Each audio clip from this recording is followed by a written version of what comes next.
A huge thank you to all of my patrons. Thank you guys for all the support. I do have a Patreon and I'll link it in the video description. For $1 a month, you can help support the channel and it would be greatly appreciated. Thank you guys. Welcome to the Twisted Tentacle Inn. I'm your innkeeper and today we'll be talking about different spell types.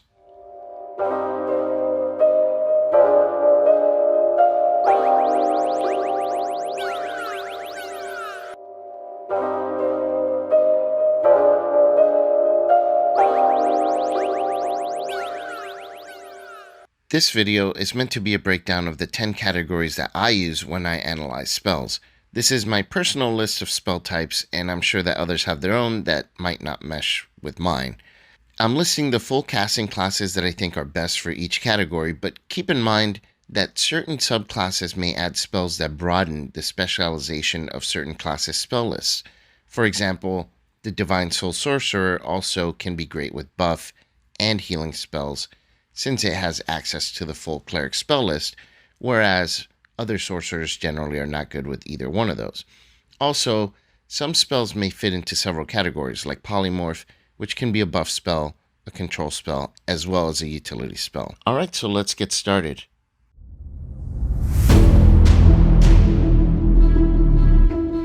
The first group of spells I want to talk about are Area of Effect Blast Spells. These spells have the potential to do more damage in a single action than anything else in the game. The more creatures you can fit into the area of effect, the more total damage you do. On the surface, it may look like low damage when you blast a group of, say, 15 orcs for 10 damage each, but if you add it up, that's 150 total damage that you just dealt. It's why sorcerers, especially with the empowered spell metamagic, are better than any other class when it comes to mass damage. An empowered blast against 15 orcs for an additional 5 damage each just boosted your damage output by 75 points. Even a smiting paladin can't even come close to that. Because of 5th edition's bounded accuracy, a group of low-level enemies can still pose a threat to a high-level party. Area of Effect Blast spells can end the threat in one action, saving your group from taking massive damage. Generally, the bigger the area of effect, the more potential damage you can deal. So a spell that deals 8d6 to each target and has an area of a 20-foot radius can potentially deal less damage than a spell dealing the same amount of damage in a 60-foot radius. This is because you can potentially hit more targets with a bigger area of effect. Area of effect blast spells are less useful inside of dungeons and also enclosed spaces, where a larger area of effect is generally the desired feature for these spells. A large area of effect blast is much harder to manage when trying to avoid hitting your allies or damaging items and furniture. And unless they kill the enemies they hit within the blast, area of effect damage does nothing to prevent or minimize enemy damage against your group. Hurling an area of effect damage spell at a group of hardy monsters will injure them, but they'll still hit just as hard as if they weren't injured at all. Area of Effect Blast spell examples include Fireball, Cone of Cold, and Destructive Wave.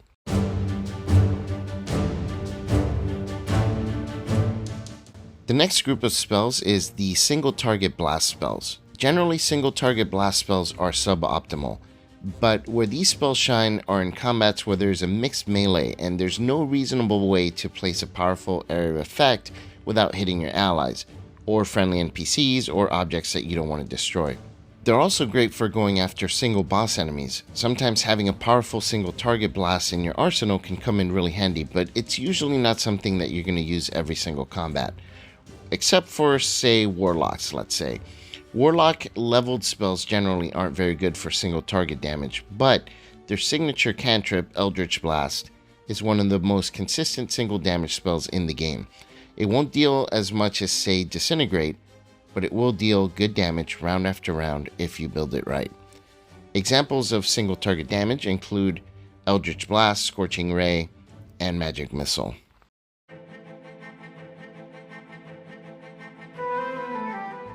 Buff spells are the silent power within a party. What I mean is that it's very easy for a group to overlook the true impact of buff spells. When you cast them on a party, you're going to increase their chances to hit, make it harder for foes to damage your allies, and improve the effectiveness of what each party member is already good at. Because buff spells generally don't add additional abilities to allies, some people may not even realize the true impact of the buff, It's why a lot of times players overlook these spells. But 5th edition's bounded accuracy makes it so that even a buff that provides a +2 bonus increases your chances of success by 1 in every 10 rolls, which is not bad. A buff of a +4 means that you succeed 1 time out of every 5 times that you would have failed a roll. That's really impactful. Buff spells are also a great way to impact the combat without drawing attention from enemies, where say a wizard that hurls a fireball at a group is immediately going to have most enemies running after them in order to prevent another fireball from being cast. A cleric concentrating on a blessed spell generally is going to be ignored by enemies as someone who's not a priority, even though that cleric may be having just as big of an impact. One of the drawbacks of buff spells is that they depend on other characters to use their abilities wisely. Because you're just boosting what your targets already do and making it even better, it's possible that your buffs become worthless if your allies aren't using the abilities that you boosted to the best of their potential. It's also easy for your allies to not notice the impact that you're having on the group and see you as someone who's dead weight, let's say. It doesn't happen all the time, but it certainly can happen at tables. Examples of buff spells are Bless, Dark Vision, and Aid.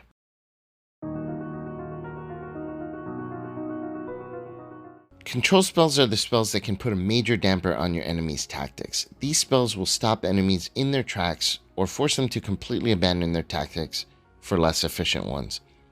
Control spells can vary in impact from creating difficult terrain and just slowing down enemies to incapacitating the enemies completely and taking them out of the combat. You can actually break control spells into smaller categories, but we're going to keep it simple today. Some control spells create walls that separate enemies from their allies, making it easier for your party to deal with smaller groups. Others put your enemies to sleep, making it easy to take them out after you defeat the ones that stay awake. Still, others force enemies to make different choices than they would prefer, otherwise they're punished severely for not doing so. Some of the most powerful and impactful spells in the game are control spells, and generally these are the spells that are going to attract the attentions of enemies. Some drawbacks of control spells are that a lot of them have no effect on enemies with successful saving throws. This makes them a bit of a gamble on single foes or smaller groups of foes. So generally, they'll have a great effect if the creature fails their save, but if they succeed, a lot of the times nothing happens. Examples of control spells include Booming Blade, Sleep, Hypnotic Pattern, and Wall of Force.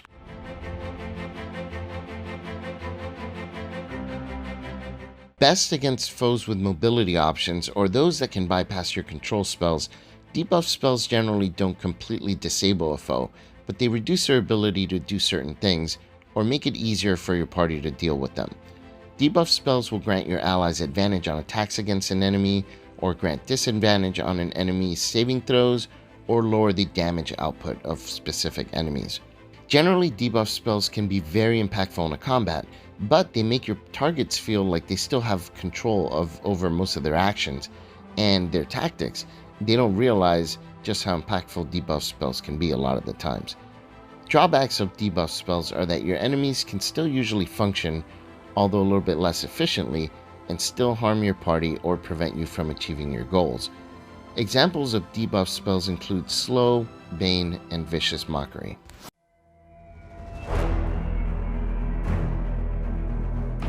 The next group of spells that I want to talk about is defensive spells. This is a small group of spells that generally serve to help keep someone safe. Most full casters have some form of defensive spell that they can use to keep themselves safe from harm. This category sometimes is lumped in with buff spells, but the spells I put into this category are specifically spells designed for the caster to be protected from harm or ill effects, or their allies to be protected from them. Generally, the single target defensive spells are available to classes that don't have good armor options and don't have base class features that help them stay safe, like a druid's wild shape. But there are defensive spells that can protect more than one character. There aren't that many, but usually they're very good. The main drawback of defensive spells is that a spell slot is an expensive resource, and usually you're going to have to consider whether a defensive spell is worthwhile in certain situations. Spells in this category include Absorb Elements, Blur, Mirror Image, Counterspell, and other similar spells.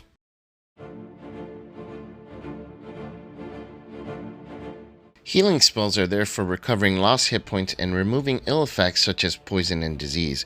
Where defensive spells serve to prevent bad things from happening, healing spells are there when the inevitable happens, and you have to reactively fix the damage that's been done. In the right circumstances, a well-timed heal can be a turning point in a combat. Outside of combat, a caster with some good healing spells can give the party a much-needed recovery, especially if you're not able to take a rest. This can improve the party's confidence in facing the next challenge. The drawbacks of healing spells are that most of them are very suboptimal in combat. This is because most healing spells don't really keep up with enemy damage output. Examples of healing spells are Healing Word, Good Berry, and Life Transference.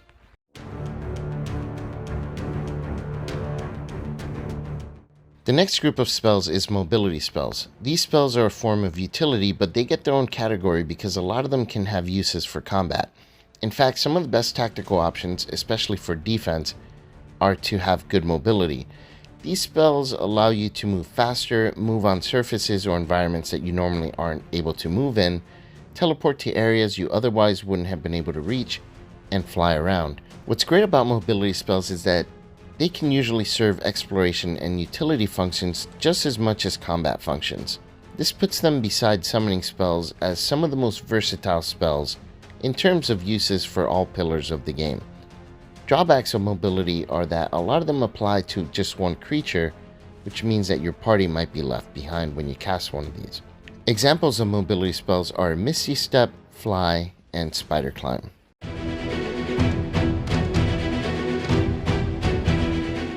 One of my favorite types of spells, summoning spells can be powerful additions to a caster's arsenal. In fact, anytime I play a caster, if I can take a summoning spell, I do so.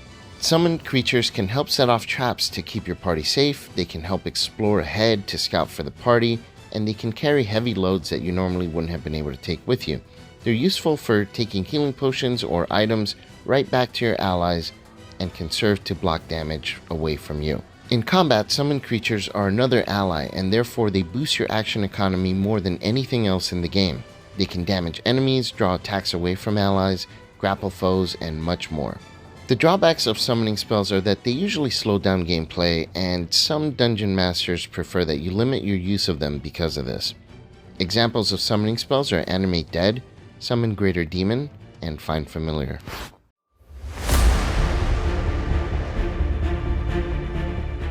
And the final category is utility. This one's a broad category that mostly deals with out-of-combat uses. Utility spells are the most broad category of spells.